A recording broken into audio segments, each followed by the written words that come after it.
The table given below shows the number of applicants who have applied for exam at various centers as a percentage of total number of applicants. मैं साथ साथ में मतलब बताता रहूँगा।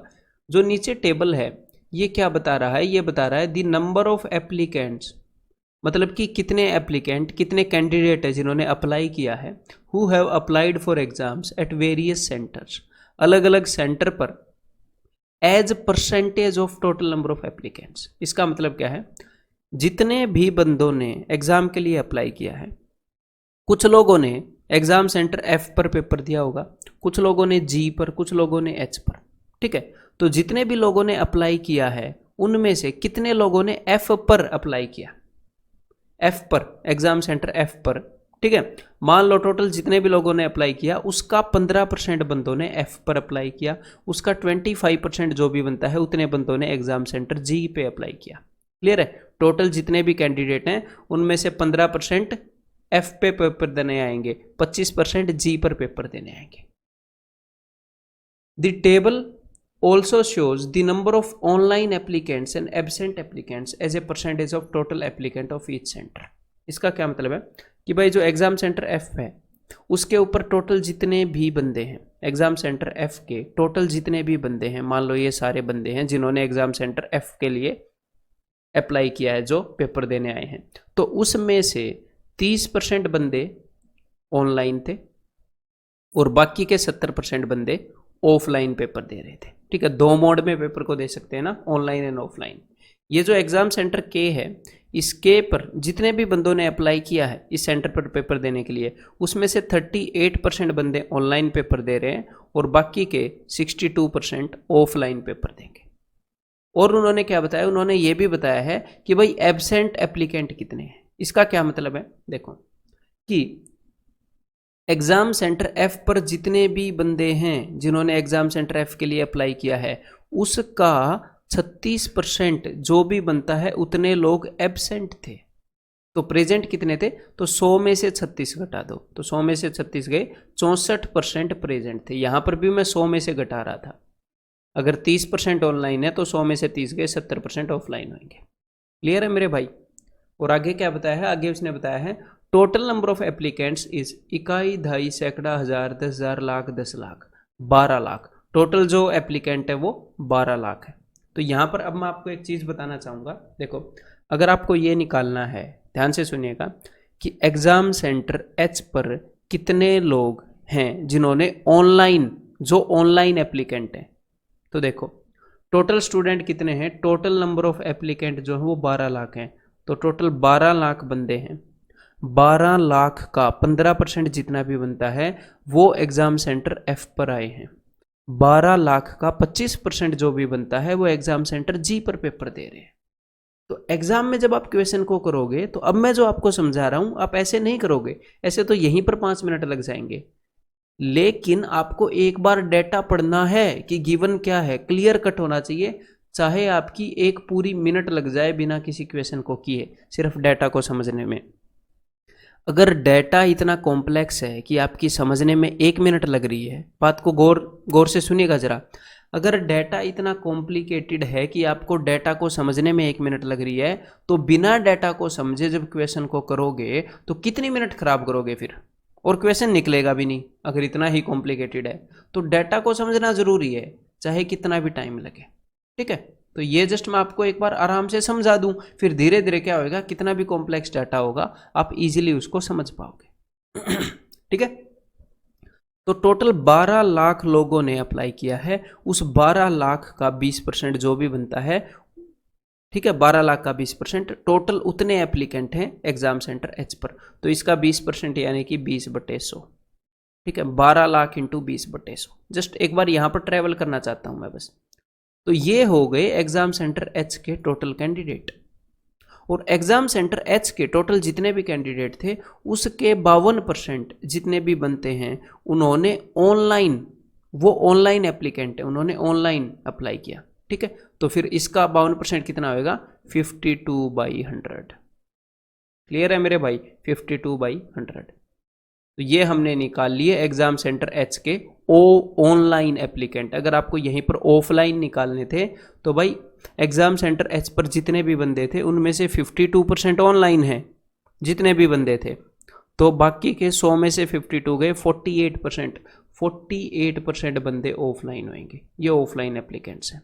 Similarly अगर आपको यहाँ पर निकालने हैं एग्जाम सेंटर के प्रेजेंट एप्लीकेंट्स, तो देखो एग्जाम सेंटर के पर एब्सेंट कितने हैं 20%, तो प्रेजेंट कितने होंगे 80%। तो अब देखो टोटल एप्लीकेंट्स हैं 12 लाख, 12 लाख का 16% जितना भी बनता है, 16% जितना भी बने उतने बंदे हैं एग्जाम सेंटर के पर के टोटल एप्लीकेंट्स। 12 लाख का 16% जितना ही बनता है उतने बंदे एग्जाम सेंटर ए के एप्लीकेंट्स हैं। उसमें से 20% एब्सेंट रहे हैं और 80% इसका जो भी बनेगा, जितने भी एग्जाम सेंटर के पर बंदे थे उसका 80% जो भी था उतने प्रेजेंट थे। तो ये जो है मैं आपको ये नहीं बता रहा कि आपको ऐसे करके क्वेश्चन सोल्व करना है, वो अलग बात है कि हम क्वेश्चन को कैसे सोल्व करेंगे, बस आपको कंडीशन समझ में आनी चाहिए कि गिवन क्या है। अब आगे बढ़ूं, अब क्वेश्चन को सोल्व करना स्टार्ट करेंगे। तो अब सबसे पहले एक बार ये ट्राई कर लो। उम्मीद करता हूं कि आप एक बार पहले सारे क्वेश्चंस को ट्राई कर चुके होंगे, अब फिर से एक एक बार और ट्राई करेंगे और फिर सॉल्यूशन देखेंगे। तो देखो भाई, What is the ratio of total number of present applicants from exam center K to the total number of offline applicants from exam center J? देखो प्रेजेंट एप्लीकेंट एग्जाम सेंटर के present और exam centre जे के offline, इनका हमने ratio बताना है। अब मेरी बात को ध्यान से सुनिएगा, ठीक है। अब कहाँ पर हम कितनी कैलकुलेशन करेंगे वो चीज़ मैटर करती है। टोटल कैंडिडेट कितने हैं? टोटल कैंडिडेट हैं 12 लाख, ठीक है।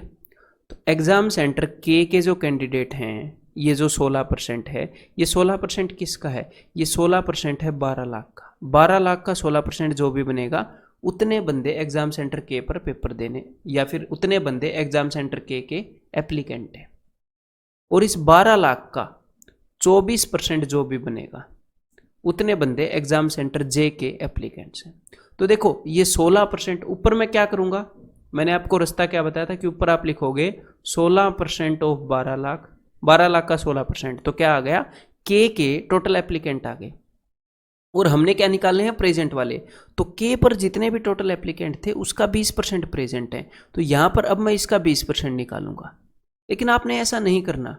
देखो ये ऊपर भी 12 लाख का 16% आ रहा है, ये जो 16% है ये 12 लाख का ही आ रहा है, और ये जो 24% है ये भी 12 लाख का ही आ रहा है। सेम वैल्यू की परसेंटेज में हम डील कर रहे हैं ना, तो यहां पर आप क्या लिखोगे अगर आपको जल्दी करना है? तो देखो अब एग्जाम सेंटर के की तरफ चलते हैं कि एग्जाम सेंटर के पर जो बंदे हैं 12 लाख का 16% है, तो हम लिखेंगे क्या? एक्चुअल में होना क्या चाहिए? 12 लाख इंटू 16/100, तो इसके 16% आ गए। और उसमें से प्रेजेंट कितने होंगे? अगर 20% एब्सेंट है तो प्रेजेंट होंगे 80 इंटू 80/100। और नीचे क्या लिखेंगे? नीचे हम लिखेंगे 12 लाख का 24% जो भी बनता है उतने बंदे जे पर हैं, और उसका अब यहाँ पर हमने निकालने थे इनके ऑफलाइन।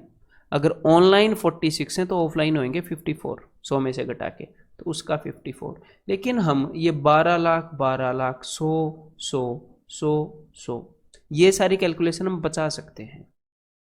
क्लियर है ना? ये सारी कैलकुलेशन हम बचा सकते हैं। तो आगे से इस बात का ध्यान रखिए, धीरे धीरे इस चीज़ में इतने एक्सपर्ट हो जाओगे कि जो एक्चुअल में टाइम टेकिंग डीआई है उसको आप काफ़ी कम टाइम में करोगे, ठीक है। इसको बिकॉज थोड़ा सा और कॉम्प्लेक्स लेवल पर आगे ले जाया जाएगा कुछ क्वेश्चंस के अंदर, इसलिए यहाँ पर इतनी डिटेल में समझाना जरूरी है। तो एग्जाम सेंटर के में जो बंदे हैं वो 12 लाख का ही 16% है। तो यहाँ पर मैं क्या लिख रहा हूँ? यहाँ पर मैं लिख रहा हूँ जैसे कि 16%, किस चीज़ का? 12 लाख का, ठीक है। तो ये 12 लाख का 16% है, उस 16% ये जितना भी है उसका 80% जो भी बनता है, उसका 80% जो भी बनता है वो यहाँ पर प्रेजेंट है पर्सन, तो 16% का भी 80%, 16 इंटू 80। और एग्जाम सेंटर जे पर हमने निकालने हैं ऑफलाइन, तो एग्जाम सेंटर जे पर कितने हैं? 24%, 12 लाख के, और उसका हमने क्या निकालना है? उसका हमने निकालना है 54%। ये ऑनलाइन वाले हैं तो हमें ऑफलाइन वाला चाहिए, ठीक है। तो इंटू 54, तो हमें सिर्फ इतनी कैलकुलेशन करनी है। तो भाई 8 3 24, देन 2 8 16, 2 से ये जाएगा 27 पर, तो ऊपर हो गया अपना 80 और नीचे हो गया 27, तो ये 81। तो यहाँ पर अपना आंसर क्या आ जाएगा, ऑप्शन 2। ये बिल्कुल भी टाइम टेकिंग क्वेश्चन नहीं था, बस इसको आपको समझाने के लिए लिया गया है, ठीक है, स्टार्टिंग में किया गया है। What are the total number of present applicants from exam center H and G together? Exam centre H और G से जो टोटल प्रेजेंट एप्लीकेंट्स हैं वो कितने हैं, वो हमने बताना है। तो एक चीज़ तो आपको पता है कि जो 12 लाख है, 12 लाख का 25% निकाला जाएगा, टोटल एप्लीकेंट्स आ जाएंगे जी के। 12 लाख का 20% निकाला जाएगा, टोटल एप्लीकेंट्स आ जाएंगे अपने एच के। और उसके बाद हमने प्रेजेंट बताने हैं, तो यहाँ पर एबसेंट तो हमें पता ही है 25% है, तो प्रेजेंट 75%, यहाँ पर प्रेजेंट 68%। तो ये जितना भी आएगा उसका 75% निकाला जाएगा। लेकिन अब देखो, अब हम इनको अलग अलग कैलकुलेट नहीं करेंगे, क्यों? क्योंकि ये जो परसेंटेज है ये स्टार्टिंग से एक ही वैल्यू की चल रही है ना, 12 लाख की, तो हम एंड में 12 लाख का परसेंटेज निकाल लेंगे। तो चलिए अब ठीक है। अब भाई एग्जाम सेंटर जी पर टोटल कितने एप्लीकेंट है, 25% है। ये जो भी परसेंटेज है 12 लाख की चल रहा है, अपने दिमाग में रखिएगा ध्यान, ठीक है। 25% का कितना निकालना है, 25% का 75%। और एक चीज मैं आपको बता दूं, A% of B is equal to B% of A। B का A% निकाल लो या A का B%, क्योंकि A% of B is equal to A by 100 into B and B% of A is equal to B by 100 into A। मतलब कि 5% of 20 निकाल लो या 20% of 5 निकाल लो, बात एक ही है, क्योंकि घूम फिर के A इंटू B बटे 100 ही आएगा। तो यहाँ पर हम क्या करेंगे, जब भी DI के अंदर DI के क्वेश्चंस को सॉल्व करेंगे, तो जो कैलकुलेशन हमारे लिए ईजी होएगी उसको हम प्रेफरेंस देंगे, ठीक है। तो अब हमने क्या निकालना है, अब हमने निकालना है 25% का 75%, या फिर ये बोल दूं कि 75% का 25%, मतलब कि 75 का 1/4, 75 का 1/4। तो ये तो आपको पता होगा ना, 18 चौक के 72, 18.75। इतना तो आप कर सकते हो, मेंटली कर सकते हो, 75/4 कर सकते हो ना। देन 20% का 68%, या फिर मैं ये बोलूँ कि 68% का 20%, तो 68% का 10% तो सीधा सीधा दिख रहा है 6.8। 6.8 का डबल कर दो 13.6, ठीक है, 13.60 मैंने लिख दिया, क्लियर है। तो फिर ये हो गए, इन दोनों को जोड़ दो, जी के भी आ गए, एच के भी आ गए, और ये सारी परसेंटेज में हम डील कर रहे हैं, किस चीज़ का परसेंटेज, 12 लाख का, ठीक है। तो चलिए भाई अब इनको कैलकुलेट करते हैं। तो यहाँ पर हो जाएगा भाई 5, 7 और 6 13, 18 और 13 31 और 1 32, 32.35 परसेंटेज ऑफ 12 लाख। तो भाई 32.35% निकालना है 12 लाख का, तो 12 लाख के 1% से गुणा कर दूंगा मैं, ठीक है। 12 लाख का 1% जो भी है उससे गुणा कर दूंगा। अगर 1% से 25 को गुणा करोगे तो 25% आ जाएगा, 32 को गुणा करोगे तो 32% आ जाएगा, ठीक है। तो 12 लाख, अब लाख जो है वो 1000 का 100 गुना होता है ना, 1 लाख में 100,000 होते हैं, मतलब कि 12 लाख का 1% है 12,000। बस आपने ये निकालना है। एक्चुअल में आप देखो तो मैं अगर एग्जाम में करूँगा तो मैं क्या करूँगा, देखो आपको भी ऐसा ही करना चाहिए। मैं यहाँ पर देखूँगा कि 25 का 75% निकालना पड़ेगा, क्यों? क्योंकि ये 25 है, तो 75 का 1/4 ये लिख लेंगे। फिर देखेंगे 68 का 20 ये लिख लेंगे, फिर इतना बन जाएगा, फिर यहाँ पर 12,000 करेंगे। बस इतनी सी कैलकुलेशन करनी है। यहाँ पर 2 के बाद पॉइंट है तो 2 जीरो को मैं हटा दूंगा। अब बस ये कैलकुलेशन करते हैं। तो 1 जीरो मैंने लगा दी, अब 12 का टेबल रिवाइज करना है। बस 12 5 60, 12 3 36, 42, 12 दूनी 24, 8, 12 3 36 और 2 38, 3 2 8 2 0 0, ऑप्शन 3 इज द आंसर, ठीक है। ये बताओ अब जरा, if A equals to 15% of total applicants who are present at exam center F, ठीक है, and B equals to present applicants at exam center K, then A is what percent of B? तो A जो है वो B का कितना percent है, यानी कि A बाई B इंटू 100, ये चीज निकालनी है। तो A क्या है, A की वैल्यू मैं ऊपर लिखना चाहूंगा, ध्यान से देखिएगा। A क्या है, A is equal to 15% of किसी चीज का 15% है, कोई नहीं निकाल लेंगे 15% तो बाद में, पहले वो चीज तो निकाल लेना जिसका 15% है। A is equal to 15% of total applicants who are present at exam centre F। F पर जितने भी बंदे प्रेजेंट हैं वो उसका 15%, यानी कि उसके गुणा में 15/100 कर देंगे। ये है A की value. 15% of total applicants who are present at exam centre F. तो देखो एग्जाम सेंटर एफ पर 12 लाख का कितने परसेंट है? ये 12 लाख का 15% है। आपके दिमाग में ये ग्राफ जरूर होना चाहिए, इसलिए मैं बार बार बता रहा हूँ कि ये भी 12 लाख का परसेंटेज है, ये जो भी परसेंटेज आगे चलेगी 12 लाख के टर्म में चलेगी। और हमें क्या निकालना है? हमें निकालना है कि एक वैल्यू दूसरी वैल्यू की कितनी परसेंटेज है, मतलब सिर्फ रेशियो से बात बन जाएगी, तो एक्चुअल वैल्यू निकालने की जरूरत नहीं है। तो एग्जाम सेंटर एफ पर टोटल कैंडिडेट्स कितने हैं? 15%। किसका? 12 लाख का। तो इस 15% में से कितने प्रेजेंट है? इस 15% में से प्रेजेंट है मेरे भाई, एब्सेंट 36% है, तो प्रेजेंट है 64। तो इसको मैंने इंटू 64 कर दिया। तो ये जो आ गई, ये क्या आ गई? ये वो वैल्यू आ गई, ध्यान से सुनिएगा। अगर आप एक्चुअल में, मैं क्या कर रहा हूं, ये एक्चुअल में 15/100 इंटू 64/100 इस टाइप से होना चाहिए था। ये 12 लाख का 15% का, इस 15% यहां पर ये 15% जो भी वैल्यू आएगी उसका 64% जो भी आएगा उतने बंदे प्रेजेंट हैं। अब ये आ गया F P, exam centre F पर जितने प्रेजेंट है उसका 15% बोल रहे हैं ये, तो चलो उसका 15% मैंने निकाल दिया, उसके गुणा में 15/100 कर दिया। अब बी क्या है? बी है B equals to present applicants at exam centre के। एग्जाम सेंटर के पर जो प्रेजेंट एप्लीकेंट्स हैं, तो एग्जाम सेंटर के पर क्या है? टोटल 16%। 12 लाख का 16% है ना ये भी, और उसका भी, उसका कितना परसेंट? उसका 80%। तो 16 इंटू 80। तो एक बार इस 15 को हटा दो, एक बार, नहीं तो आपको कंफ्यूजन होगी। इस 15 को हटा दो। अगर मैं आपको ये बोलता कि एग्जाम सेंटर एफ पर जितने बंदे प्रेजेंट हैं वो, और एग्जाम सेंटर के पर जितने बंदे प्रेजेंट हैं उनका रेशियो निकालो, तो ऐसे निकाल सकते थे ना कि एफ पर 12 का 15 इंटू 15 का 64, यहां पर 16 इंटू 80, ऐसे हम रेशियो निकाल सकते थे। बस इसके बाद एग्जामिनर ने क्या किया? एग्जामिनर ने किया कि एग्जाम सेंटर एफ पर जितने बंदे प्रेजेंट हैं उसका 15%, ऊपर वाली वैल्यूज ने ये बोली, इसीलिए यहां पर 15/100 है। समझ में आ रही है? और कोई भी डाउट हो ना तो थोड़ा सोचो, आपका सोचना बहुत ज्यादा जरूरी है। अगर टीचर आपके सारे डाउट क्लियर करने लगेगा ना एक एक, तो गड़बड़ होगी, एग्जाम कभी भी क्रैक नहीं कर पाओगे। कई डाउट होते हैं जरूरी क्लियर करने के लिए, और कई डाउट होते हैं सोचकर क्लियर करने। ठीक है मेरे भाई? तो अब देखो यहां पर मैंने क्या किया, मैंने ऊपर ए की वैल्यू लिख ली और नीचे बी की वैल्यू लिख ली, और ये इंटू 100 करना रह गया है, अभी मैंने इंटू 100 कर दिया। तो A is what percent of B पूछा था, अब ये सोल्व होके जो भी आएगा वो अपना आंसर होएगा। तो भाई 100 से 100 कैंसिल आउट हो गया, 16 चौके 64, देन 4 से ये चला जाएगा 20 पर, देन 5 तिये 15, 5 चौके 20, 15 तिये 45/4, यानी कि 11/1/4, 11.25%। आंसर क्या हो जाएगा? ऑप्शन 2। तो यहां पर अगर एक्चुअल में आपका दिमाग क्लियर है, डेटा अच्छे से पढ़ रखा है, तो मैं एग्जाम में सिर्फ इतना लिखता हूं, लाइक दिस मच, नीचे 100 भी लिखता हूं, यहां पर भी 100 लिखता हूं, मतलब उसको काट देता हूं, तो उतने में ही ये क्वेश्चन ज्यादा देर का नहीं है।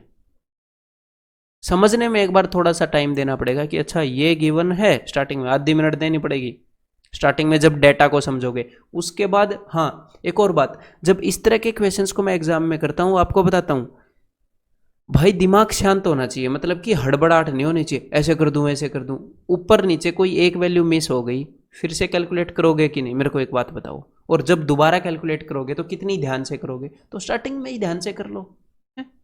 तो चलिए, जब हमें काफ़ी दूर जाना है, जब क्वेश्चन अगर ऐसा लगे कि थोड़ा सा टाइम टेकिंग है, तो स्टार्टिंग से ही ध्यान से करो। जब हमें लंबा रास्ता जाना हो, मान लो 300 किलोमीटर कहीं जाना है, तो फिर गूगल मैप लगाते होगे नहीं कि भाई कहीं बीच में गड़बड़ होगी तो बहुत ज़्यादा लंबा पड़ जाएगा, है? तो स्टार्टिंग में केयरफुल। अब next question, total number of offline applicants from exam centre H के एंड एफ। एच के और एफ से जो टोटल ऑफलाइन कैंडिडेट्स हैं are how much less than the total number of present applicants from G and J। तो हमें क्या निकालना पड़ेगा? एक्चुअल वैल्यू निकालनी पड़ेगी कि एच के एफ से जो ऑफलाइन कैंडिडेट है वो कितने कम हैं, किन से? जितने G और J पर जो प्रेजेंट कैंडिडेट है उनसे। क्लियर है? तो कोई दिक्कत नहीं है, घबराने की बात नहीं है, अभी कर देते हैं। देखो तो भाई एच के और एफ इनके हमने निकालने हैं ऑफलाइन। तो देखो ये 15% है टोटल एफ। और अब मैं सारी परसेंटेज में डील करूंगा, जो भी परसेंटेज होगी वो 12 लाख की परसेंटेज है। 12 लाख का 15% है, 12 लाख का 20% है, जो भी परसेंटेज है 12 लाख की चलेगी। एंड में एक बार परसेंटेज निकालूंगा आंसर निकालने के लिए, बीच में एक बार भी नहीं निकालूंगा, बस सब कुछ परसेंटेज में चलता रहेगा। ठीक है, तो देखो तो एफ की बात करते हैं। एफ पे टोटल 15% है और हमने निकालने हैं ऑफलाइन। तो अगर ऑनलाइन 30 है तो 70। अब आपने करना क्या है, अब आपने निकालना है 15 का 70% या 70 का 15%, जो भी है। अब देखो 15 इंटू 70/100 यही होएगा ना। 15 का 70% निकालना है या 70% का 15% निकालना है, तो 15 इंटू 70/100 ऐसे होएगा इन दोनों का प्रोडक्ट। तो मुझे पता है कि इन दोनों की गुणा होएगी और 2 जीरो, यानी कि 2 के बाद पॉइंट रखना है। तो मैं मन ही मन में 15 7 105 10.5 लिख देता हूँ। ऐसे कर सकते हो ना, टेबल याद है ना 15 का 10.5। उसके बाद नीचे आ जाते हैं।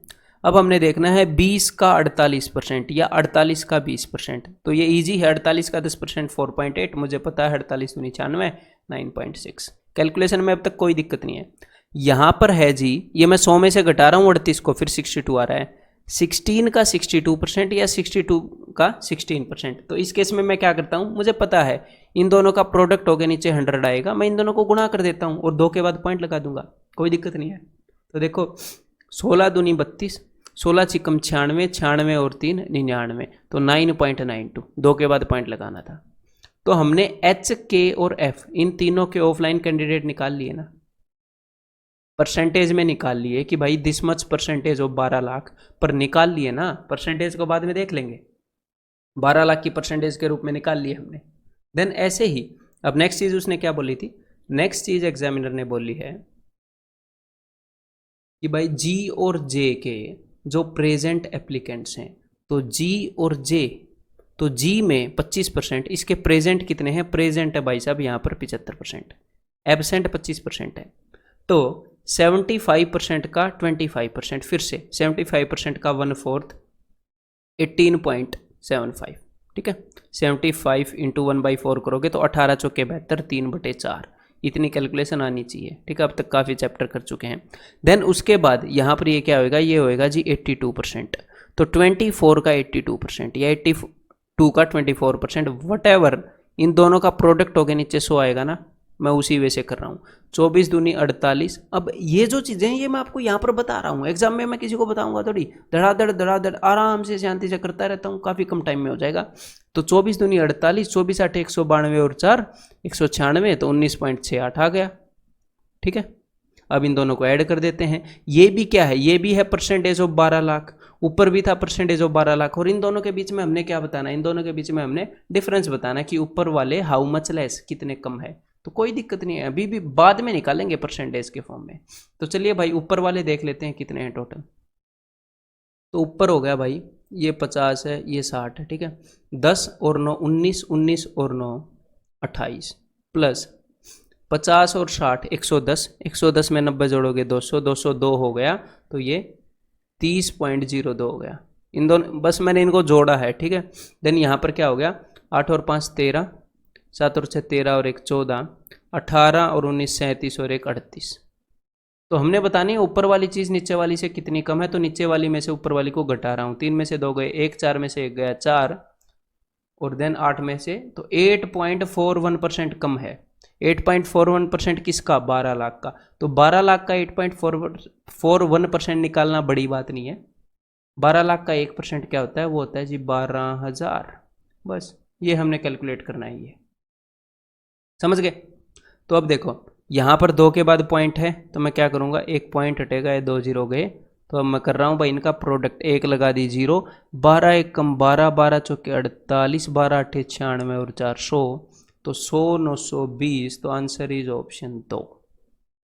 तो हमारा मेन एम क्या रहेगा, सबसे पहला मेन एम ये रहेगा, ध्यान रखिएगा कि हम डेटा को अच्छे से समझें। उसके बाद मेन एम रहेगा डेटा को अच्छे से समझने के बाद कि क्वेश्चन को अच्छे से पढ़ें, और उसके बाद शांति से करते रहें बिना हड़बड़ाहट के। अगर जो बातें मैं बता रहा हूँ आपको अच्छे से समझ में आ रही हैं, तो आगे से इन क्वेश्चंस में आपको मज़ा आने वाला है, दिक्कत नहीं होगी। अब ये क्वेश्चन करो ज़रा। तो क्या पूछा है यहाँ पर, What are the total number of offline applicants from the exam center FHJG? Exam centre FHJG, ये जितने भी एग्जाम सेंटर है इनमें टोटल ऑफलाइन जो कैंडिडेट्स हैं वो कितने हैं। तो बिल्कुल भी कॉम्प्लिकेटेड क्वेश्चन नहीं है, और इसमें आप ये भी नहीं बोल सकते कि ज़्यादा कैलकुलेशन है, चाहिए इन सब का भी पूछ लेता तो भी नहीं बोल सकते थे। क्यों, ये मैं आपको बताता हूँ, और आप खुद भी ट्राई करोगे तो ये कम टाइम में निकल आना था क्वेश्चन, जिस तरीके से मैं आपको बताऊंगा। अगर आप शांति से करोगे और बीच में हड़बड़ाहट के कारण गलती नहीं करोगे तो क्लियर है। तो सबसे पहले एक बार तो मैं आपको, बिकॉज ये चीज़ बार बार यूज होगी, तो एक चीज़ समझाना चाहता हूँ अच्छे से। जैसे कि जो एग्जाम सेंटर एफ है उसमें टोटल कैंडिडेट कितने हैं, उसमें टोटल कैंडिडेट हैं 12 लाख का 15%, ठीक है, 12 लाख का 15% जितना ही बनेगा उतने। और यहाँ पर ये लोग पूछ रहे हैं ऑफलाइन कैंडिडेट कितने हैं, तो ऑफलाइन देखो यहाँ पर एक्चुअल अंडरस्टैंडिंग क्या है, ध्यान से समझ लिएगा, आगे भी ये कई बार यूज होएगी कि 12 लाख का 15% जितने भी बने, मान लो वो सारे इस डिब्बे के अंदर आ गए, वो सारे इस डिब्बे के अंदर आ गए। उसके बाद अगर मैं इस डिब्बे को दो हिस्सों में तोड़ दूं, 30% और 70%, तो इस डिब्बे में जितने भी बंदे हैं उसका 30% जो भी बनेगा उतने ऑनलाइन एप्लीकेंट हैं, और उसका 70% जो भी बनेगा उतने ऑफलाइन एप्लीकेंट हैं। तो अगर मैं आपसे पूछूं कि भाई एग्जाम सेंटर एफ के ऑफलाइन कैंडिडेट कितने हैं, तो आप क्या बोलोगे कि 12 लाख का 15% जो भी बनता है, यहां पर 15 है ना, 12 लाख का 15% जो भी बनता है उसका 70% जो भी बनता है उतने। लेकिन मैं क्या चाहता हूं, मैं ये चाहता हूं कि आप डायरेक्टली बता दो कि 12 लाख का कितना परसेंट, ये जो बंदे हैं, ये जो ऑफलाइन है, 12 लाख का कितना परसेंट है, डायरेक्टली मेरे को बता दो। मैं ये चाहता हूं, मैं ये नहीं चाहता कि 12 का 15 का 70, नहीं। तो इसीलिए 12 लाख का 15% जितना भी बनता है, ये 15% क्या है, ये 15% ऑफ 12 लाख। अगर उसका आप 70% निकाल लोगे, 12 लाख का 15% जो भी बनता है जितने भी बंदे हैं, अगर उसका आप 70% निकालोगे तो सारे ऑफलाइन वाले आ जाते हैं। तो इस 15% का 70% क्या होता है, 15% का 70% होता है 10.5%। तो मतलब कि इसका मतलब क्या है कि 10.5% ऑफ 12 लाख। जब मैं पहले क्वेश्चंस के अंदर इस 15% का 70% निकाल रहा था, इस 15% का 70% निकाल रहा था, तो मैं ये कह रहा था कि ये जो कैंडिडेट हैं जो ऑफलाइन हैं, ये जो ऑफलाइन कैंडिडेट हैं, ये 15% का भी 70% है, 12 लाख के 15% का 70%। मैं निकाल रहा हूं कि डायरेक्टली ये 12 लाख का कितना परसेंट है, डायरेक्टली 12 लाख का 10.5%। ऐसे ही एग्जाम सेंटर जी में टोटल जो एप्लीकेंट हैं वो 12 लाख का 25% है, और उस 25% का 56% जो भी बनता है वो ऑफलाइन है। तो मैं डायरेक्टली देखना चाह रहा हूं कि 12 लाख के टर्म में अगर मैं 12 लाख को एज ए बेस मानूं परसेंटेज का, तो उसका कितना परसेंट बनते हैं, ये जो बंदे हैं ये उसका कितना परसेंट है। तो जो भी चीज हम कर रहे हैं उसको हम 12 लाख की परसेंटेज के रूप में लिख रहे हैं, ताकि हम उनको इजीली, सेम नंबर की परसेंटेज होगी तो उनको हम इजीली जोड़ पाए, घटा पाए, और एंड में एक ही वैल्यू का परसेंटेज लिख दें, बार बार हमें परसेंटेज ना निकालना पड़े।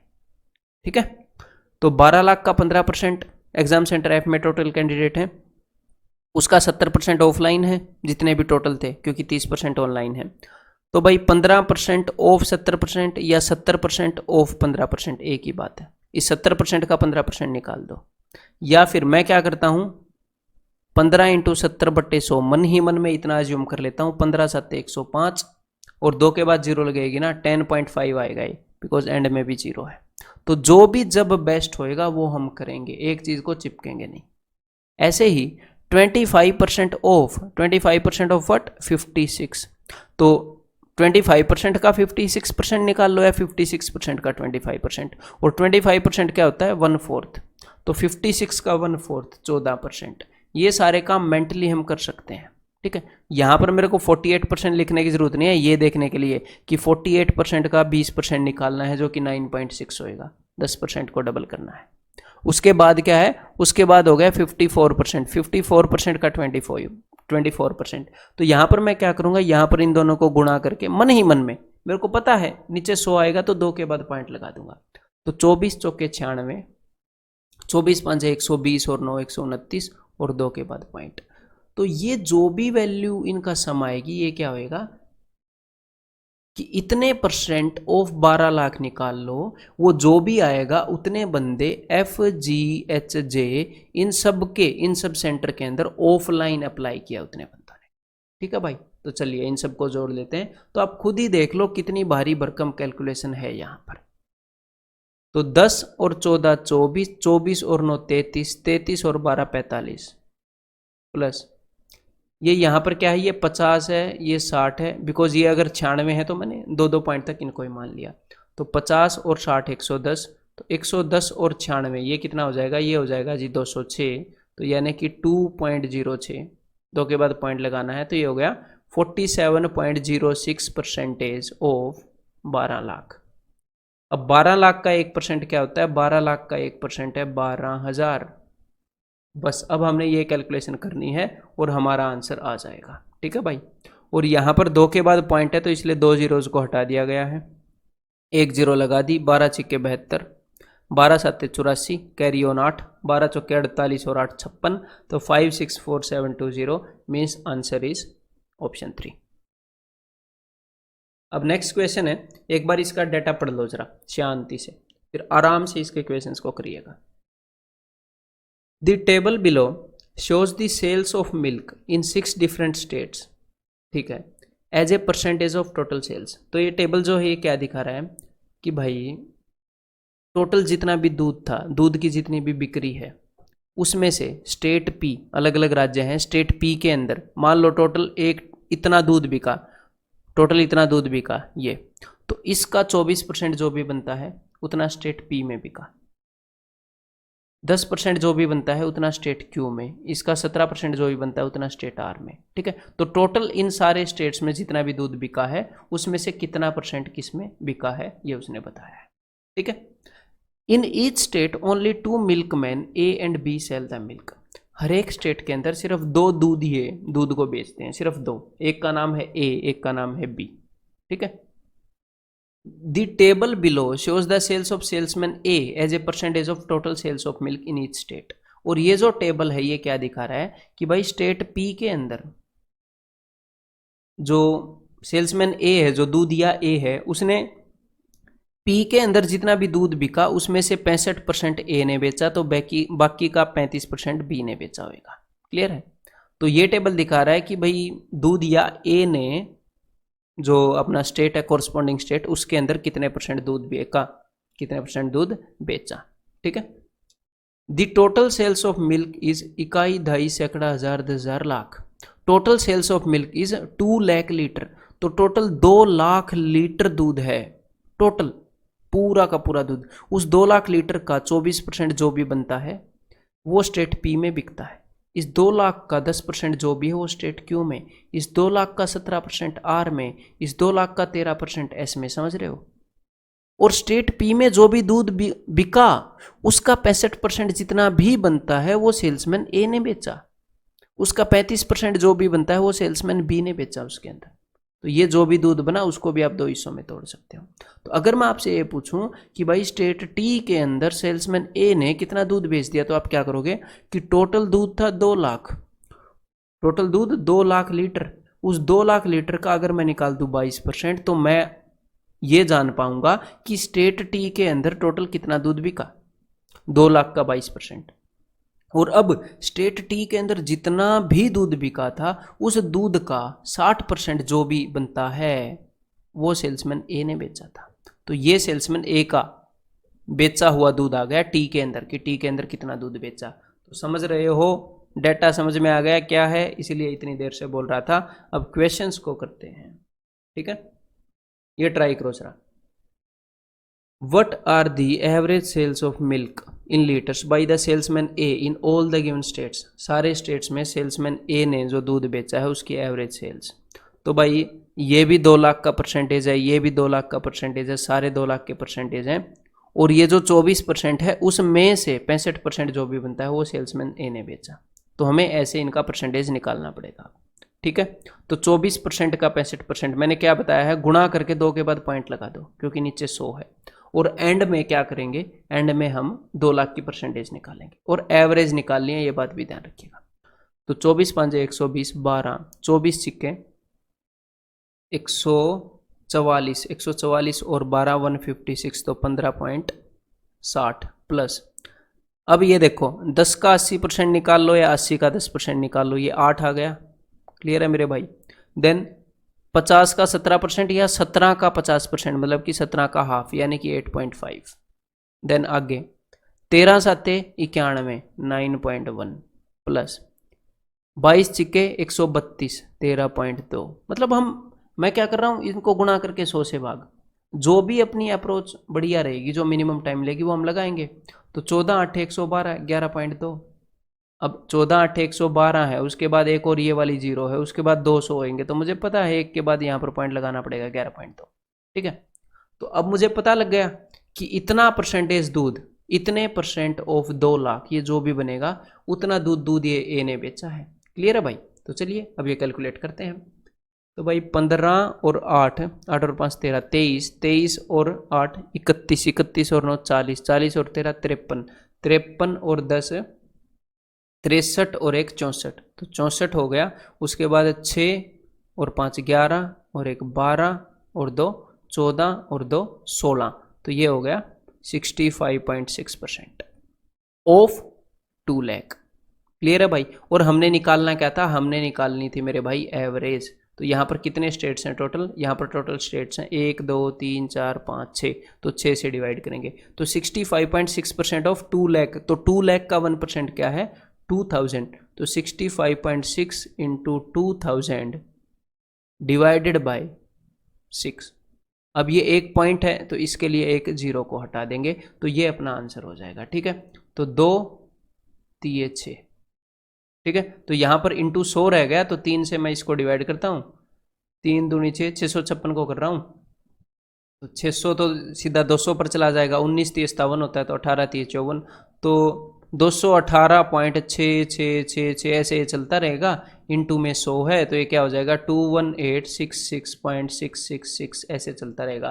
तो 21866.67 इन्होंने यहाँ पर राउंड ऑफ कर दिया है, तो आंसर क्या है, ऑप्शन 1। ठीक है, सारे एक्चुअल क्वेश्चन एग्जाम में आए हुए। अब एक बार ये बताओ जरा, what is the respective ratio of sales of milk in state P and Q by salesman B. तो स्टेट पी और क्यू में सेल्समैन बी के द्वारा, ठीक है भाई, and the sales of milk in state R and T by salesman A. तो भाई सेल्समैन ए ने आर एंड टी में जो बेचा और सेल्समैन बी ने पी और क्यू में जो बेचा, उनका रेशियो। तो मेरे को एक बात बताओ, हम अब तक जो काम करते आए हैं वो किस वे में करते आए हैं, हम करते आए हैं कि परसेंटेज ऑफ 2 लाख इस फॉर्म में। एक्चुअल में अगर हमें निकालना है कितने लीटर दूध बेचा गया है कहाँ पर, तो हम एंड में निकालते हैं ना। तो जब हमें रेशियो चाहिए दो चीज़ों का, तो हम एक्चुअल में ये नहीं निकालेंगे कि कितने लीटर दूध कहाँ पर बेचा, सिर्फ 2 लाख की परसेंटेज के रूप में ही चलेंगे, कम से कम कैलकुलेशन करेंगे। देखो अब बात करते हैं सेल्समैन बी की, पी और क्यू के अंदर। तो भाई पी के अंदर सेल्समैन बी ने 35% बेचा और यहाँ पर 20% बेचा। ठीक है, 100 में से मैंने इन दोनों को घटा दिया है। अब 24 का 35%, तो 24 से उसको गुणा करके 2 के बाद मैं पॉइंट लगा दूंगा। 24 5 120, 12 24 3 72 और 12 84। ठीक है, तो ये क्या हो गया 8.4 प्लस 20 का 10%, 2 डिवाइडेड बाई, देखो सेल्समैन बी ने पी और क्यू स्टेट के अंदर कितना दूध बेचा मैंने निकाल लिया, इतने परसेंट ऑफ 2 लाख। नीचे भी मैं ऐसे ही निकालूंगा, इतने परसेंट ऑफ 2 लाख, लेकिन मैं 2 लाख का इतना परसेंट निकालूं क्यों, मुझे तो रेशियो ही निकालना है, ये मैं क्यों निकालूं। ठीक है तो चलिए भाई, तो अब सेल्समैन ए के द्वारा आर और टी के अंदर कितना दूध बेचा गया है वो भी देख लेते हैं जरा। तो भाई यहां पर 50 का 17% या 17% का 50, यानी कि 8.5 प्लस देन टी के अंदर 22 का 60%, 22 सिक्के 132, 13.2, तो ऊपर क्या आ गया भाई, ऊपर आ गया 10.4 और नीचे आ गया अपना 13 और 8 कितना होगा 21, 21.7, तो 104/217 यही इनका रेशियो है। तो देखो इनके अंदर कितनी कैलकुलेशन है, कोई खास कैलकुलेशन नहीं है। ठीक है, तो चलिए अब आगे बढ़ते हैं।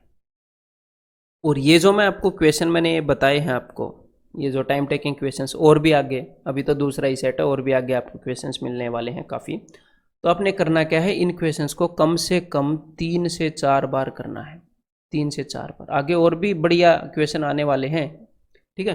3 से 4 बार इन क्वेश्चंस को करोगे, उससे क्या होगा, जब आप रिपीटिशन करते हो तो एक्चुअल में, अब देखो मैं दुनिया जहान के क्वेश्चन आपको नहीं करा सकता कि मैं आपको भाई 1000 क्वेश्चन DI के करवा दूं, नहीं, वो एक इंटेलिजेंट अप्रोच नहीं है। करवाने को तो मैं करवा दूंगा, बुक से टाइपिस्ट से टाइप करवा दूंगा यहाँ पर, लेकिन वो एक इंटेलिजेंट अप्रोच नहीं है।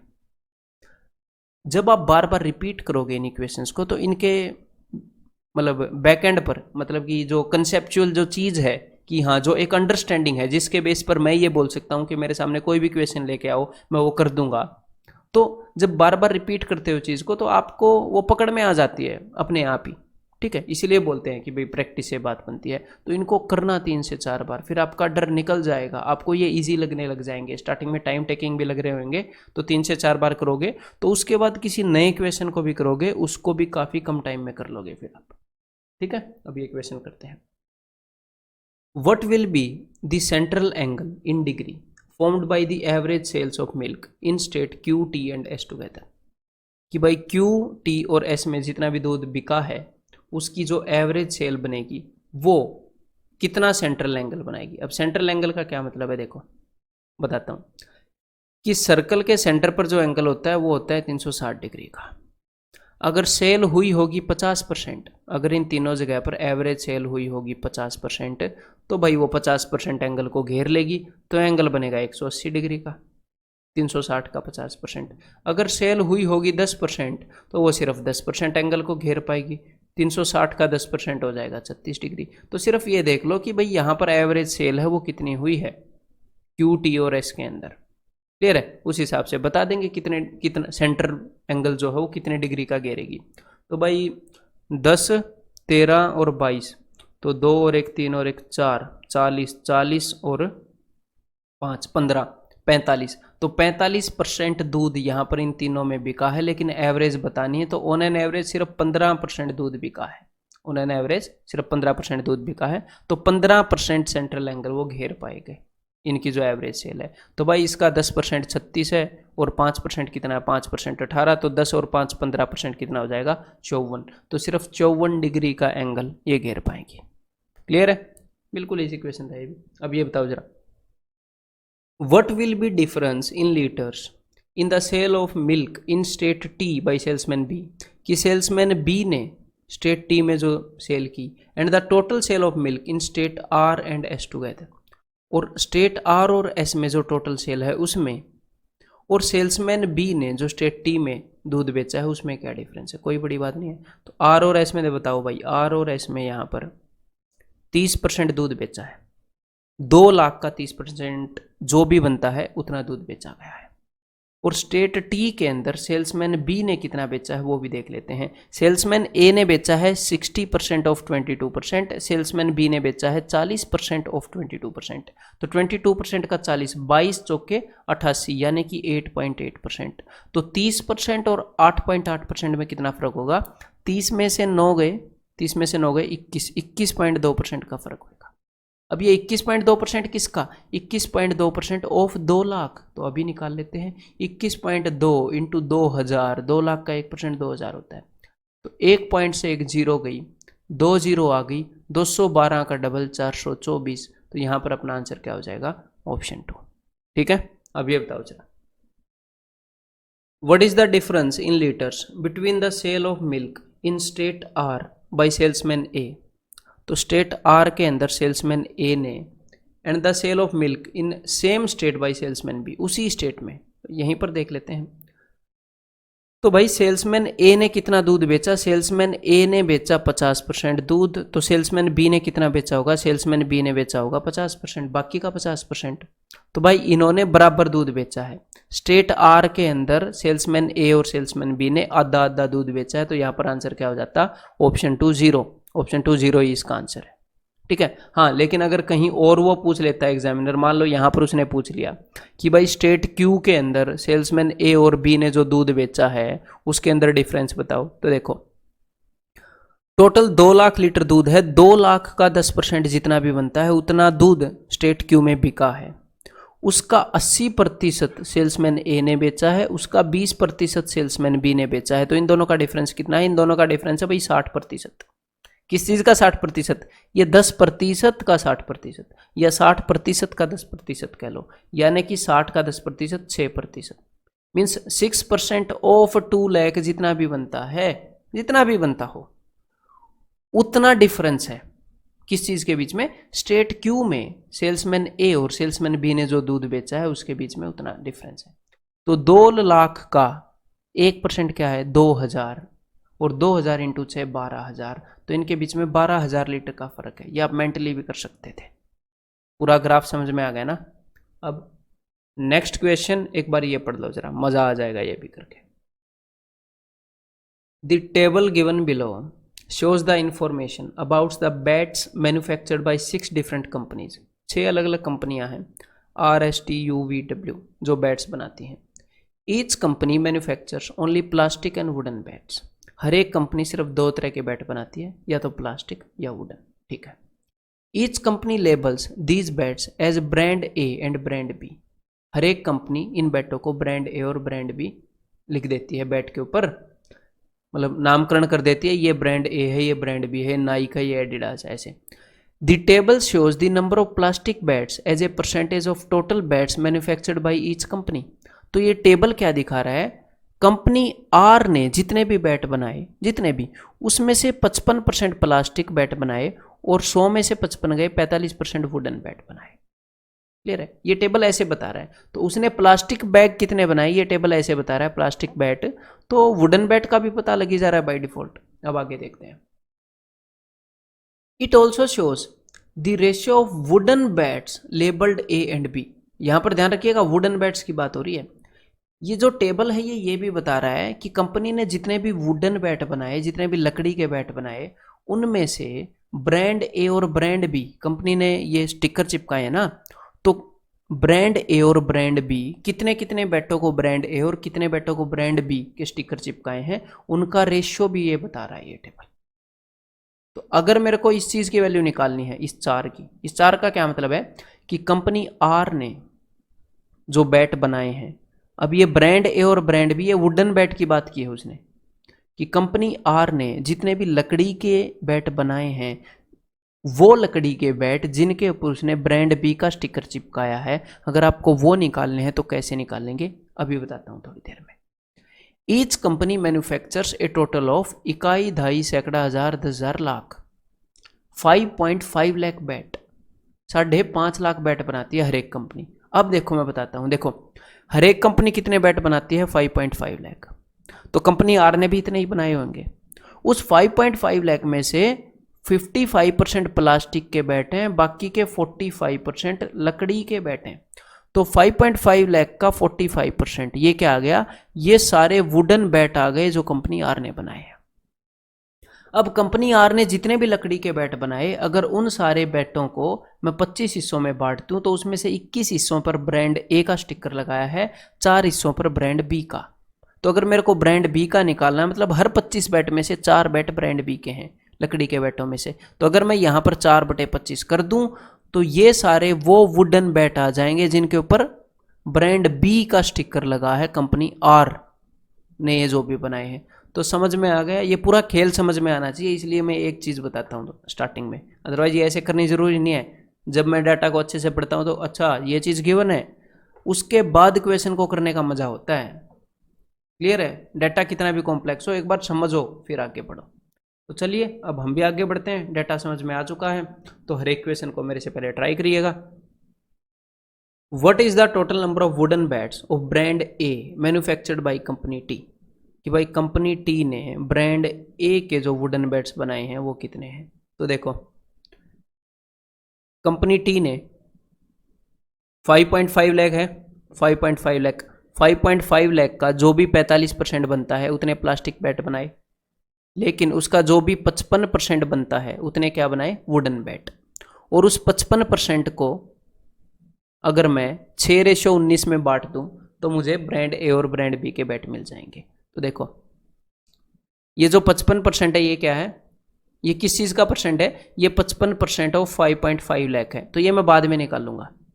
ठीक है, परसेंटेज को वैल्यू में बाद में कन्वर्ट करेंगे। तो 5.5 लाख का 55%, उस 55% का कितना हिस्सा निकालना है, 6 + 19 होता है 25, तो टोटल अगर 25 बैठे तो उसमें से 6 चाहिए, तो उसका 6/25 चाहिए।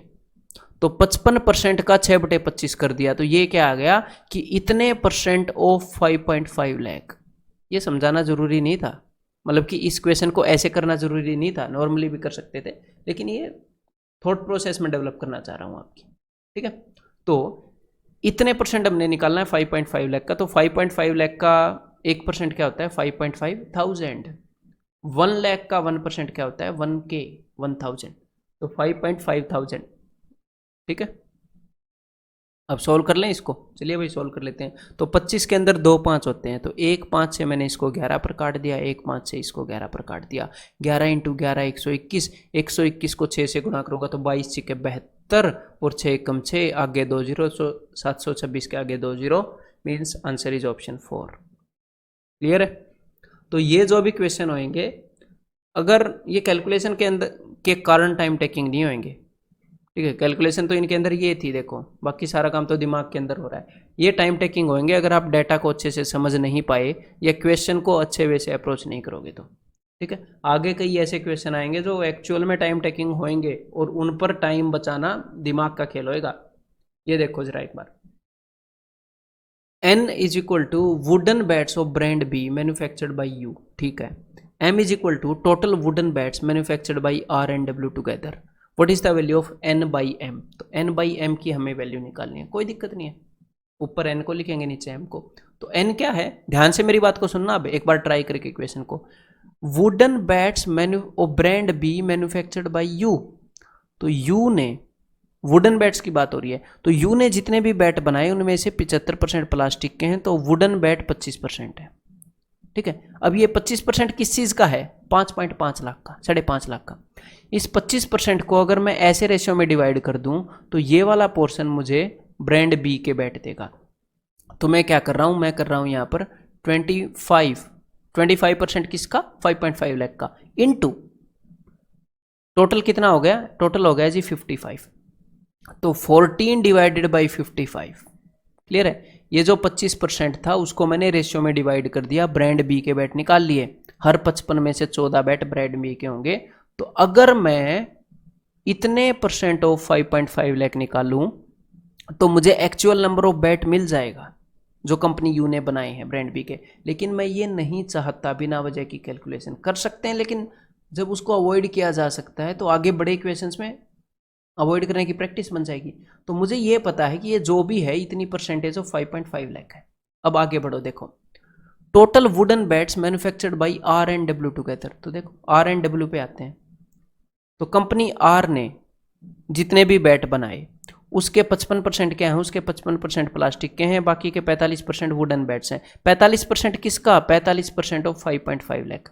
हर एक कंपनी ने 5.5 लाख बैट बनाए ना, 5.5 लाख का 45%, ठीक है। स्टेट कंपनी आर ने वुडन बैट बनाए, और डब्ल्यू ने 5.5 लाख का 60% वुडन बैट बनाए, तो ये भी 5.5 लाख का परसेंटेज है, ये भी 5.5 लाख का परसेंटेज है। इन दोनों को जोड़ दो भाई, वो यही बोल रहा है ना, manufactured by R and W together, तो 105% ऑफ 5.5 लाख। तो देखो नीचे भी 5.5 लाख की परसेंटेज, ऊपर भी, तो समझ रहे हो, इसलिए मैं बोल रहा था अवॉइड करो, हमें सिर्फ ये वैल्यू निकालनी है, तो कैलकुलेशन क्यों करें, ठीक है। यहां पर समझाने में टाइम लग रहा है, अदरवाइज इतना लंबा खेल नहीं है ये।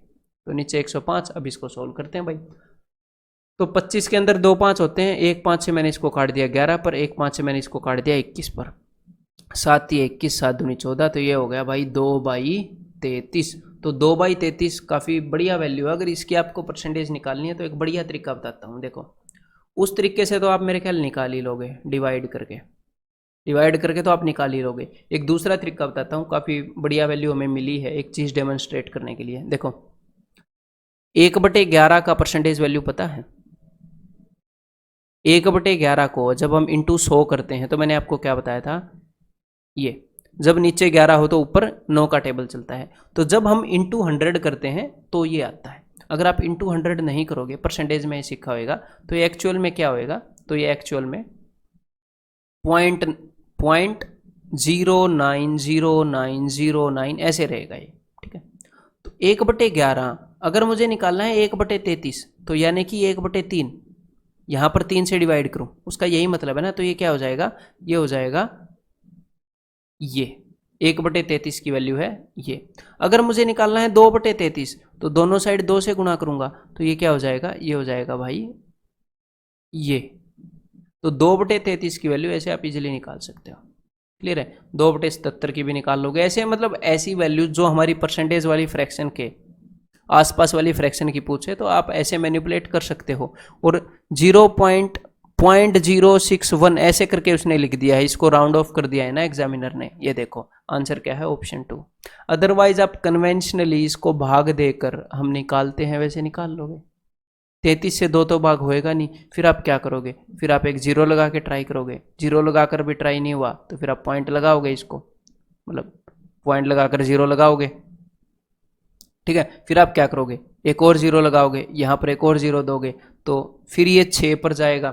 तो 180 और 18 198, उसके बाद 2 बचेगा, ये 6 पर चला गया। और ऐसे ही आप कन्वेंशनली इसको डिवाइड करोगे। ठीक है, अब ये बताओ जरा एक बार, P is equal to sum of wooden bats of brand B manufactured by S and wooden bats of brand A manufactured by W। मतलब P कोई चीज है, ठीक है। Q is equal to difference of brand B wooden bats and brand A wooden bats manufactured by U। ठीक है भाई, Q भी कोई चीज है। What is the value of P and Q? Sorry, what is the value of P minus Q? तो P और Q का डिफरेंस बताना है, P माइनस Q की वैल्यू। तो चलो अभी बता देते हैं, कोई दिक्कत नहीं है। तो सबसे पहले P निकाल लें और इसको परसेंटेज में ही रखेंगे, 5.5 लाख की परसेंटेज में, एंड में देख लेंगे जो भी बनेगा अपना। ठीक है, चलो भाई, sum of wooden bats of brand B manufactured by S. तो manufactured by S, brand B, S द्वारा बनाए गए ब्रांड बी के वुडन बैट्स। तो देखो 70% प्लास्टिक के बना दिए, 30% वुडन बैट्स।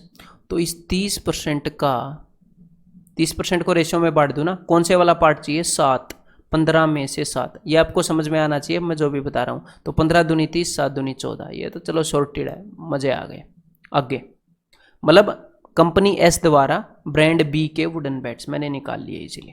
ठीक है, 30 को 8:7 में बांटूंगा तो 15 दूनी 30 है, ऐसे भी देख सकते थे, 16 और 14। Then again and wooden bats of brand A manufactured by W. तो डब्ल्यू ने जो ब्रांड ए के वुडन बैट्स बनाए हैं, तो प्लास्टिक के 40% बैट, 60% लकड़ी के बनाए हैं ब्रांड डब्ल्यू ने। और ये जो भी परसेंटेज है 5.5 लाख का चल रहा है, हर एक कंपनी ने 5.5 लाख बैट बनाए हैं।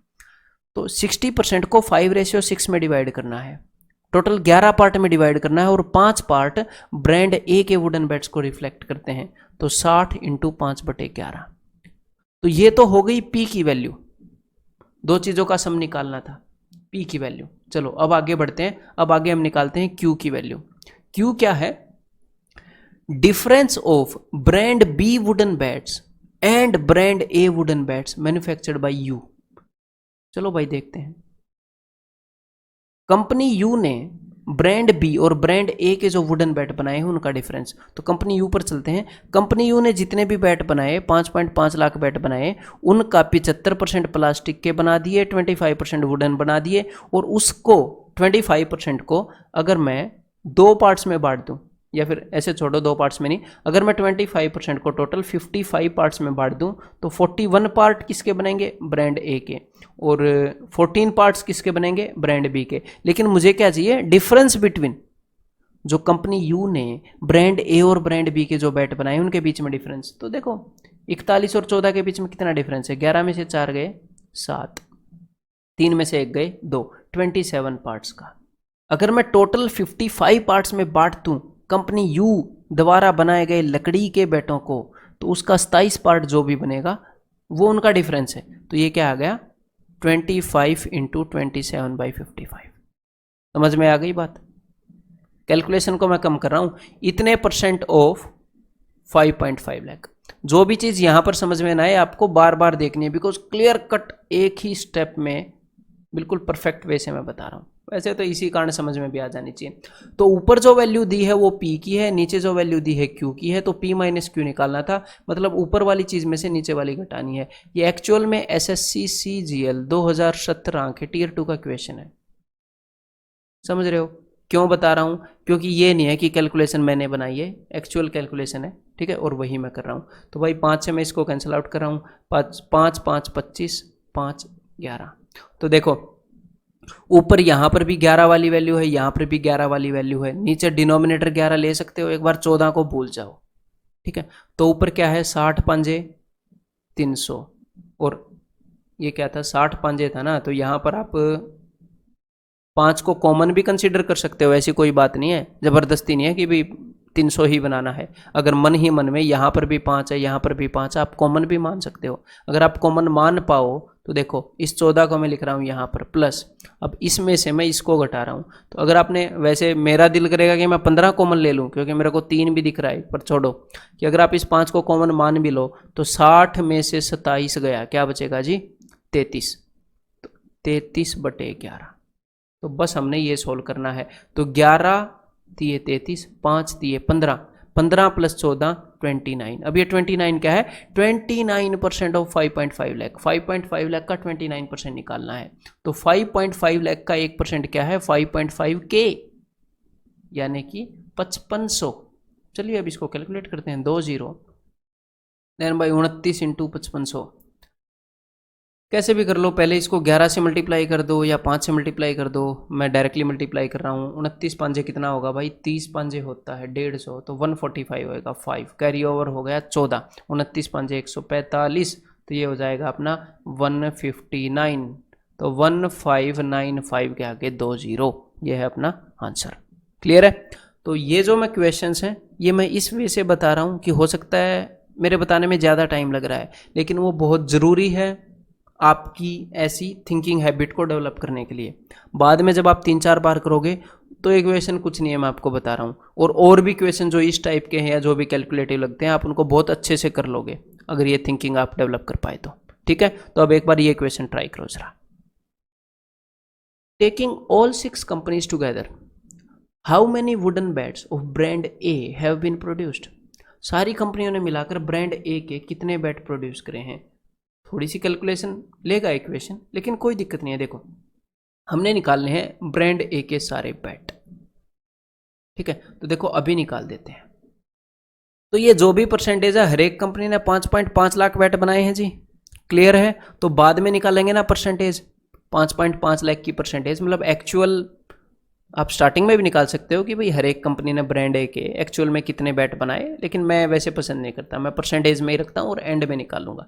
क्लियर है? तो अब चलिए, तो भाई कंपनी आर ने 55% प्लास्टिक के बनाए। अब मैं यहाँ पर वुडन बैट्स लिखूंगा 45%, और मैं वैसे तो मैं यहाँ पर लिखना भी नहीं चाहूँगा, मैं डायरेक्टली ऐसे लिखना चाहूँगा कि 45%, और मैं सिर्फ ब्रांड ए के देखना चाहता हूँ, तो यहाँ पर मैं लिखूंगा 21/25। टोटल 21 और 4 25 होता है, तो 21/25। नेक्स्ट, अगर ये 70 है तो मैं लिखना चाहूँगा 30 इंटू, और यहाँ पर ये तो मुझे पता है कि अगर 30 को 8:7 में बांटूंगा तो 8 की जगह पर 16 आएगा। 8 और 7 15 है, 15 का डबल है 30, तो 8 का डबल 16 प्लस, देन यहाँ पर है 55, तो 55% का 6 आउट ऑफ 25, देन 25% का 41/55, देन 40% का, यहाँ पर 100 में से 60 गए 40 का 7/7 + 15 22, आगे 40% का 40 नहीं सॉरी 100 में से 40 घटाना है ना, 100 में से 40 गए 60, 60% का 5/11, 5 और 6 11। अब हमने ये सोल्व करना है, तो चलिए अब सोल्व करते हैं। 5 5 सा 5 9 सा, देन 5 11 सा 5 5 सा, देन यहाँ पर 5 11 5 5, 2 11 2 20, देन यहाँ पर 11। तो जो भी 11 वाले हैं उनको अलग से कंसीडर कर लो, जो भी 5 वाले हैं उनको अलग से कंसीडर कर लो, ऐसे कर लेते हैं ना। तो चलो भाई, तो 21 निमे 189 189, और यहाँ पर क्या है 11 छिके 66, तो इन दोनों को जोड़ लेते हैं, तो ये कितना हो जाएगा 18 और 6 24, 240, 9 और 6 15, 255/5। मैंने इन दोनों को जोड़ दिया, प्लस इस 16 को मैंने एज इट इज रखा यहाँ पर। उसके बाद ये जो भी 11 वाले हैं नीचे में 11 मान के इनको जोड़ लेता हूँ, डिनोमिनेटर 11 होगा ना, तो 5 1 ज़ा 5, 5 ओके 20, प्लस 20 7 140 प्लस 60 5 300। तो देखो 3 और 1 4 और 2 6 645, तो ये हो जाएगा 645। ठीक है, यहां पर ये कैंसिल आउट हो रहा है अच्छे से, हाँ जी हो रहा है, तो ये हो जाएगा 51, पाँचों पाँचों 25, 5 एकम 5, तो इन दोनों को ऐड कर लेते हैं, तो ये हो जाएंगे जी 67 प्लस 645/11, इतने परसेंट ऑफ 5.5 लाख। यहां पर हो सकता है कि आपको लगे अरे यार ये तो बिना वजह इतना कैलकुलेटिव हो गया, लेकिन आप हर एक कंपनी के 1 2 3 4 5 6 हर एक कंपनी के बैट अलग अलग निकालोगे तो भी इससे ज्यादा ही कैलकुलेटिव होएगा। क्लियर है? तो मेरे को आपको बताना है मिनिमम वे, जब आप परसेंटेज में सोचते हो तो very rare chance, very very rare कि आप मार खाओगे कैलकुलेशन के अंदर। ठीक है, तो 5.5 लाख का इतना परसेंट निकालें, ये कोई दिक्कत नहीं है इसको निकालने में। कैसे? देखो अभी निकाल देते हैं। तो कल इस चीज को तो सोल्व करना आता है ना, 4 5 20 और 1 21/4। ठीक है, ऐसे ही सोल्व कर लेते हैं। तो 11 × 67 क्या होएगा? 7 3 7। क्लियर है? प्लस 645, तो 7 और 6 13, 1300, 4 और 3 7, 1370 और 7 और 5 12, तो 1382, तो ऊपर आ गया 1382। इतने परसेंट ऑफ 5.5 लाख, तो 1382/11%, तो 5.5 लाख का 1% क्या होता है? 5.5 के। ये बात मैं बार बार बोल रहा हूं आपको बताने के लिए, सोचना इसके बारे में। 1 लाख मतलब 100,000, तो 1 लाख का 1% मतलब कि 1 लाख का 1% मतलब कि 100 से डिवाइड करो, मतलब कि 1000। ठीक है, तो अब बस ये हमने सोल्व करना है। 11 5 55, 2 0 एंड में आ गई, 5 से उसको मल्टीप्लाई कर दूंगा। 5 दूनी 10, 5 8 40 और 1 41, 13 5 65 और 4 691 के आगे 3 0 हैं कहीं पर, ऑप्शन 1 के अंदर है। क्लियर है मेरे भाई? अब एक बार ये और बता दो जरा, ये क्वेश्चन इस सेट का। x is equal to average of plastic bats manufactured by VU&T। Company VU और T ने जितने भी प्लास्टिक बैट बनाए हैं उनकी एवरेज x है। ठीक है, y क्या है? y is wooden bats of brand A manufactured by V। ठीक है, और x और y का डिफरेंस बताना है, तो कोई दिक्कत नहीं है, पहले x निकालते हैं। तो कंपनी VU और T ने जितने प्लास्टिक बैट बनाए हैं वो देखते हैं। तो देखो VUT, अब ध्यान से मेरी बात सुनो, ये 60% क्या है? ये 60% है 60% ऑफ 5.5 लाख। 5.5 लाख का 60% जो भी बनता है उतने प्लास्टिक बैट बनाए हैं कंपनी वी ने। और 5.5 लाख का, क्योंकि हर एक कंपनी ने 5.5 लाख बैट बनाए हैं, तो 5.5 लाख का 75% जो भी बनता है उतने प्लास्टिक बैग बनाए हैं कंपनी यू ने। और सेम केस यहां पर है, तो ये सारे 5.5 लाख के परसेंटेज हैं, तो इनको डायरेक्टली जोड़ सकते हो, 5.5 लाख की परसेंटेज ही रहेगी। सारा 5.5 लाख को एज ए बेस रख के परसेंटेज कैलकुलेट किया है। और एक और बात आप देख रहे हो, अगर मैं आपसे पूछता हूँ 10 20 और 30 की एवरेज बताओ, तो ये नंबर्स एपी में है, एपी में एवरेज बीच वाला नंबर होता है। तो 45 में 15 जोड़ो 60 में 15 जोड़ो 75, देख पा रहे हो? एपी में है। 45 में 15 जोड़ो 60 में 15 जोड़ो 75, 45 में 15 60 में 15। अगर आप ऐसे देख पाए तो बढ़िया बात है, मेरे को ये दिख गया था कि भाई हाँ 60 एवरेज है। अदरवाइज इन सब को ऐड करके 3 से डिवाइड करोगे तो भी 60 आएगी।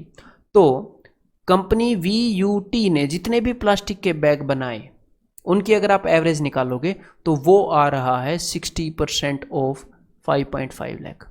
5.5 लाख का 60% जितना ही बनता है। और आपको पता है कि 5.5 लाख की ये परसेंटेज कैलकुलेट करने की जरूरत नहीं है, इसको इसी फॉर्म में रहने देते हैं। तो x की वैल्यू हमारे पास मिल गई है। ठीक है, अब हमने निकालनी है y की वैल्यू। y क्या है?